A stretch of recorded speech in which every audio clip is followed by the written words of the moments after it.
યાત્રાધામ સોમનાથમાં આયોજિત મેળામાં ભાજપના જ ધારાસભ્ય ભગવાન બારડે પોતાનું અપમાન થયા હોવાનો રોષ ઠાલવ્યો છે। ધારાસભ્ય ભગવાન બારડ અને અધિકારીઓ વચ્ચે બોલાચાલી થઈ અને બારડે મુખ્યમંત્રીને ફરિયાદ કરવાની વાત કરી દીધી। વાત એમ છે કે અધિકારીઓએ ભગવાન બારડને મેળાના ઉદ્ઘાટન માટે સાંજે 5:30 વાગ્યાનો સમય આપ્યો હતો, પરંતુ અધિકારીઓએ 5 વાગે મેળાનું ઉદ્ઘાટન કરી દીધું અને ભગવાન બારડની જાણે અવગણના થઈ હોય તેવી સ્થિતિ ઊભી થઈ।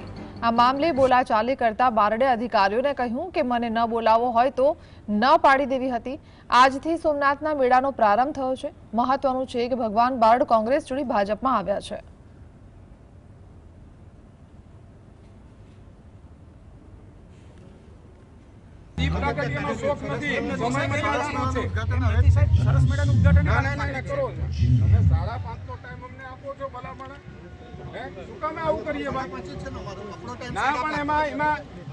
સાહેબ 5:30 નો ટાઈમ આપ્યો। અમે હું મારી જિંદગીમાં ટાઈમ ટેબલમાં મંડારો માણસ, મને વાંધો નથી। અમે 5 મિનિટ લેટ આવ્યા હોય તો અમને કહી જવું જોઈએ કે આ વસ્તુ કરી નાખો।